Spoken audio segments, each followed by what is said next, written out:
संवाद श्रृंखला में आप सभी लोगों का स्वागत है। आज सीधे मैं क्लासरूम से ही आपसे बातचीत कर रहा हूं।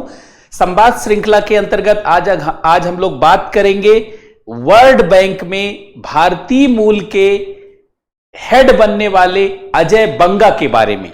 आप सभी लोगों को जान करके यह हर्ष हुआ होगा कि एक भारतीय मूल का व्यक्ति विश्व बैंक का प्रमुख होगा। सोचिए, क्या कभी हम लोग इस बारे में सोच सकते थे?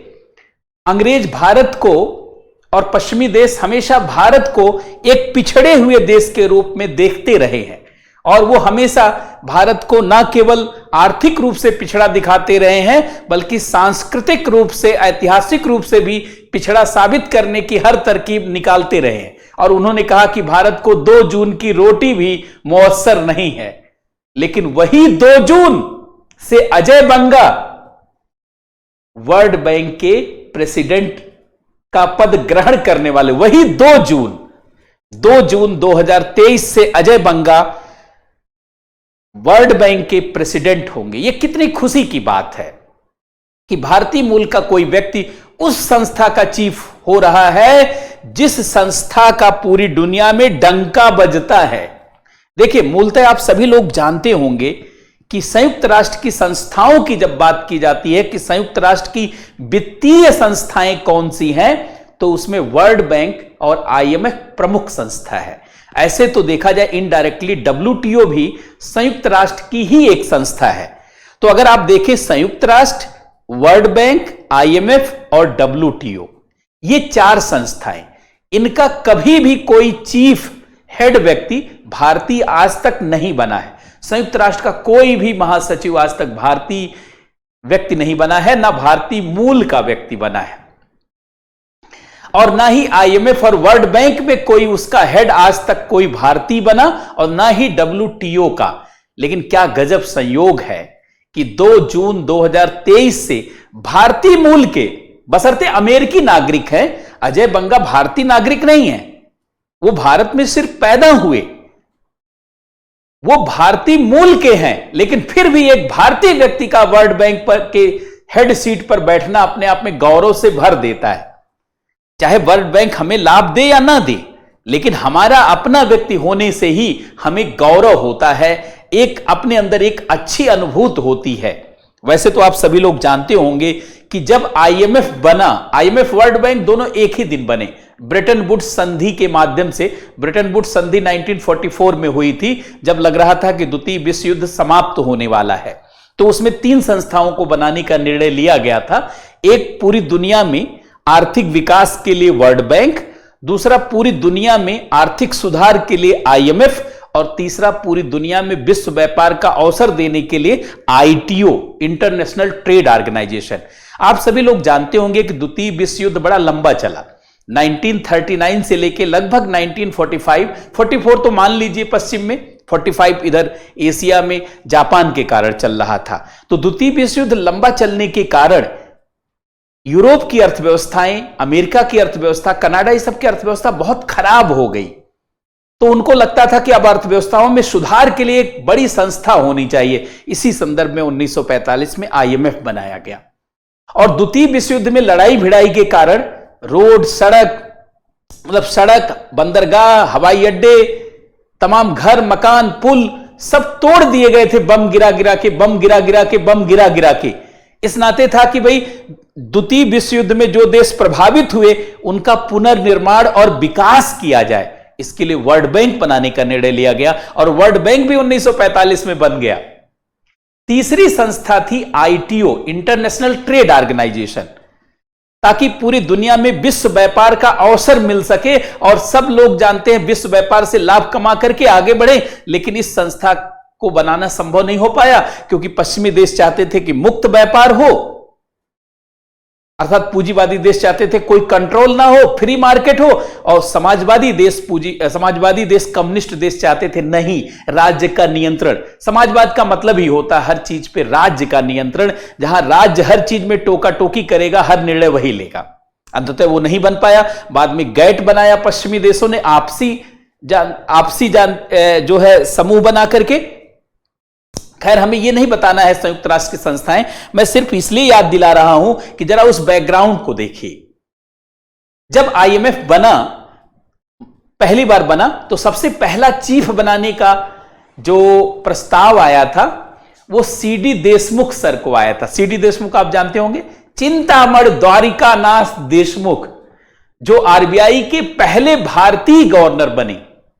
1943 से 1949 तक वो आरबीआई के गवर्नर रहे और उन्हीं के नेतृत्व में आरबीआई का राष्ट्रीयकरण हुआ और उन्होंने भारत में मुद्रास्फीति को कैसे मापा जाए, बहुत सारी चीज शुरू की और वो भारत के तीसरे वित्त मंत्री बने। तीसरे वित्त मंत्री वो स्वतंत्रता के बाद, पहला के षणमुगम सेट्टी और इसके बाद जान मथाई सर और तीसरा 1950 से लेकर के 1956 तक 7 वर्षों तक लगातार सीडी देशमुख, जो प्रधानमंत्री तो नहीं बन पाए लेकिन वित्त मंत्री बहुत लंबे समय तक रहे।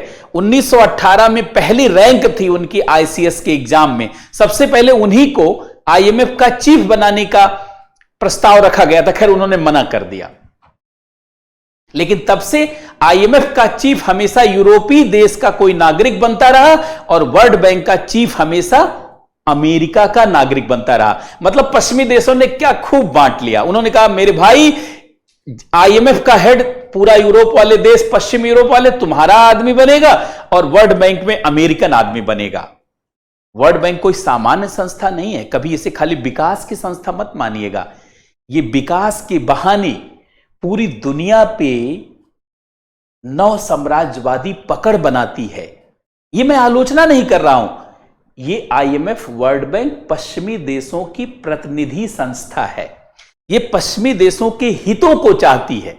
एक लोगों ने मुझसे पूछा कि सर, ये वर्ल्ड बैंक क्यों चाहता है कि हमारा विकास हो जाए और इसके लिए क्यों पैसा देता? हमने कहा, सुनिए, वर्ल्ड बैंक इसलिए चाहता है आपका विकास हो जाए, आपको पैसा देना चाहता है इसलिए ताकि आपका विकास हो जाए, ताकि बाद में सामान बेचने पश्चिम के देश आए और वो पैसा लेकर के और बाकी आपका पैसा लेकर सब चले जाए। कहा, अच्छा, इसलिए? तो मैं समझ ही नहीं पा रहा था कि हमारा विकास क्यों वो चाहता है। भाई, आपका विकास इसलिए चाहता है ताकि पश्चिमी देशों का सामान बिके। अगर आप जैसे मैं कहूंगा कि सब लोग पढ़िए, आप कहेंगे सर आप क्यों चाहते हैं पढ़िए? अरे पहली बात तो कोचिंग में एडमिशन लीजिए। सारे कोचिंग वाले वो आपका भले की दृष्टि से नहीं सोच, ऐसा नहीं कि मैं ऐसा ही सोच रहा हूं, मैं एक बात कर रहा हूं कि सामान्य से सारे लोग, सारे कोचिंग की संस्थाएं कहेंगे सबको पढ़ना चाहिए, सबको आगे बढ़ना चाहिए। ठीक है, हो सकता है उनकी बहुत अच्छी दृष्टि भी हो, लेकिन सामान्यतः एक दृष्टि है कि सब लोग पढ़ेंगे तभी तो एडमिशन लेंगे, तभी तो कोचिंग चलेगी, तभी व्यवस्थाएं चलेगी। तो वर्ल्ड बैंक की मेंटेलिटी एकदम ऐसा ही है जैसा मैंने कहा।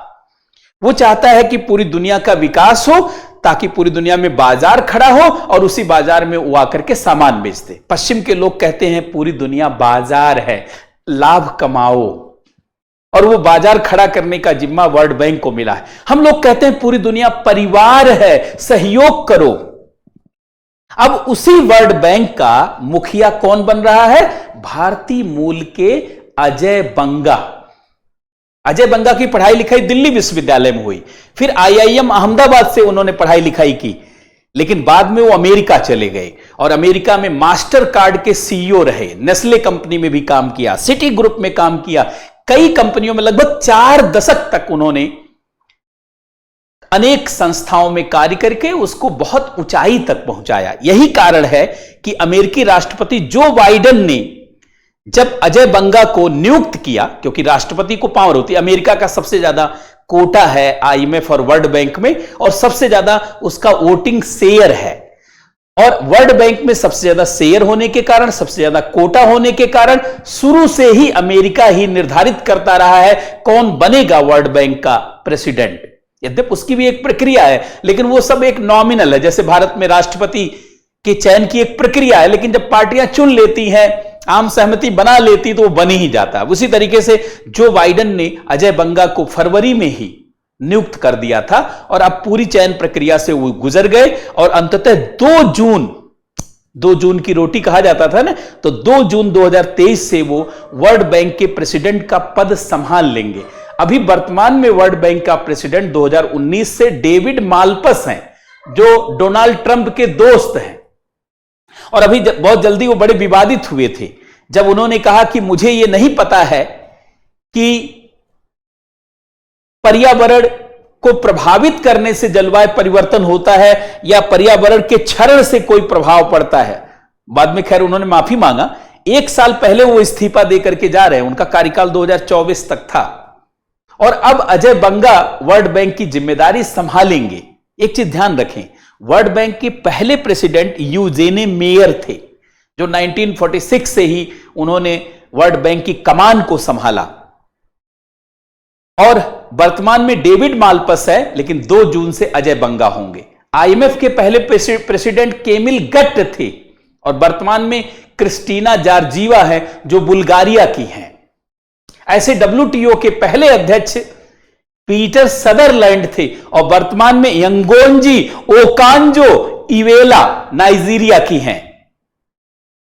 ये सारी संस्थाओं में आज भी देखा जाए तो भारतीय नागरिक अभी किसी का हेड नहीं बना है और अजय बंगा भी भारतीय नागरिक नहीं है, भारतीय मूल के हैं।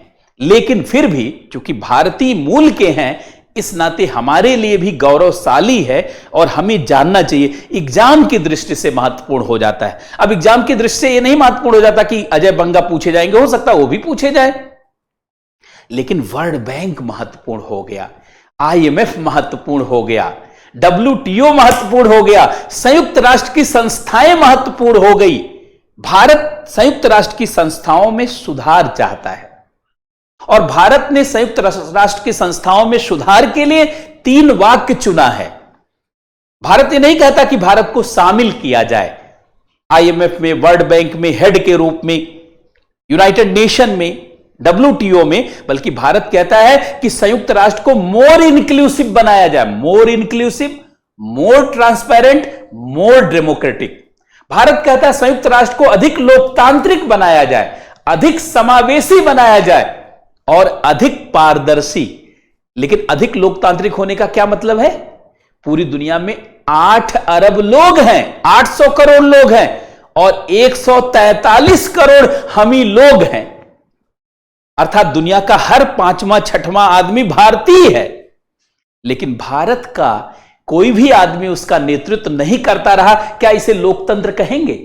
यह कितना पगला जैसा लगता है कि पूरी दुनिया में हर देश का वोट संयुक्त राष्ट्र में बराबर है, चाहे वो मालदीव हो जहां की जनसंख्या 4.5 लाख है, उसका भी एक वोट है और 143 करोड़ हम हो गए, दुनिया की सबसे अधिक जनसंख्या है हमारी और हमारा भी एक वोट है। ये क्या पागलपन है? ये लोकतंत्र है? लोकतंत्र का मतलब होता है जिसकी जितनी जनसंख्या उसकी उतनी उम्मीदवारी वहां पे हो और दुनिया का हर 5वां आदमी 6वां आदमी भारत में रहता है, लेकिन भारत का एक वोट है और तमाम द्वीप हैं, छोटे छोटे देश हैं। एक तरीके से अगर सीधे बोला जाए तो फर्जी देश है, मतलब पश्चिमी देशों ने तमाम देशों को देश इसलिए बना के रखा है ताकि तमाम वोट अपने पक्ष में करके संयुक्त राष्ट्र में पलट दे सारे निर्णय को। तो ऐसे में हम चाहते हैं कि संयुक्त राष्ट्र को अधिक लोकतांत्रिक बनाया जाए, मतलब भारत को शामिल किया जाए, अधिक समावेशी बनाया जाए, मतलब भारत को शामिल किया जाए, अधिक पारदर्शी बनाया जाए, मतलब भारत को शामिल किया जाए। लेकिन भारत तो शामिल नहीं हो पाया अभी बड़ी भागीदारी में, ना ही कोई भारतीय नागरिक शामिल हो पाया, लेकिन भारतीय मूल के अजय बंगा शामिल हो गए हैं और 2 जून 2023 से वो वर्ल्ड बैंक की कमान संभालेंगे और ये हमारे लिए भी सुखद है और एग्जाम के नजरिए से भी महत्वपूर्ण है। तो आज के संवाद श्रृंखला में इतना ही। पुनः कल हम लोग नए विषय के साथ मिलेंगे और लगातार इस बातचीत की प्रक्रिया की, संवाद की प्रक्रिया को आगे बढ़ाते रहेंगे ताकि आप इस विषय से जो संवाद की श्रृंखला है इससे जुड़े रहें और अपनी पढ़ाई लिखाई को भी आगे बढ़ाएं और थोड़ा सा आप पढ़ने लिखने के क्रम में आनंद के दौर से भी गुजरे, अर्थात पढ़ाई लिखाई को आनंद का भी एक अवसर समझें। इसलिए हम लोग लगातार बातचीत करते रहेंगे। बहुत बहुत धन्यवाद सबको, बहुत बहुत नमस्कार।